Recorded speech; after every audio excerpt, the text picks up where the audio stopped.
తెలంగాణ ప్రదేశ్ గంగపు సంఘం జిల్లా సర్వసభ సమావేశం మంచిర్యాల జిల్లా.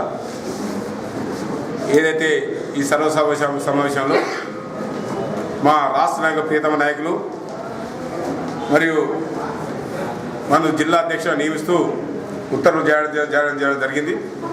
మరి కొత్త జిల్లాలు ఎప్పుడైతే ఏర్పాటు చేయడంతో నేను గతంలో కూడా ఉమ్మడి జిల్లా అధ్యక్షుడు ఉండి మరి ఉమ్మడి జిల్లా ఉన్నప్పుడు కూడా పూర్తి స్థాయిలో నా బాధ్యత నిర్వహించి అన్ని గ్రామాల్లో విస్తృత పర్యటించి అప్పుడు విజయవంతం చేయడం జరిగింది.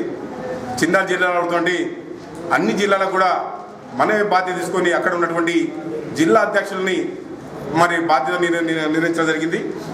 ఇందులో భాగంగా కొద్దిగా ఆలస్యం కావడం జరిగింది. ఏంటంటే మనకు నియామకం మాత్రం 3 నెలలు ఇవ్వడం జరిగింది.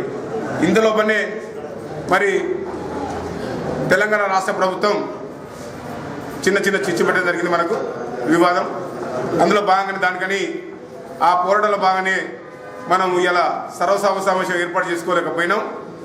ఈ సమయం పూర్తి వచ్చింది కాబట్టి ఈ సమావేశం ఏర్పాటు చేసుకున్నాం.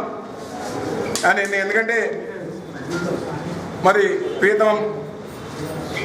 ప్రియతమ ముఖ్యమంత్రి వారిలు అసెంబ్లీలో ముదిరాజులే మరి బెస్తవాళ్ళుగా మత్స్యకారులుగా చెప్పడం జరిగింది.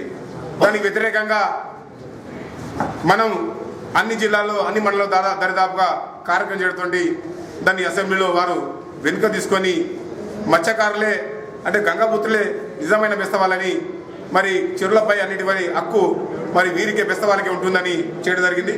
ఇందులో భాగంగానే మన రాష్ట్ర నాయకత్వం ఆధ్వర్యంలో ఏలువారి ఆధ్వర్యంలో మరి అక్కడ ఉన్నటువంటి సోమాజిగూడ ప్రెస్ క్లబ్లో ఉన్నటువంటి మంత్రివాళ్ళని కానీ ప్రతి ఒక్కరికి గిరాప్ చేసి అక్కడ నిర్బంధం చేసినట్టయితే దానికి వెంటనే తెలుసుకొని ఈ ప్రకటన చేయడం జరిగింది.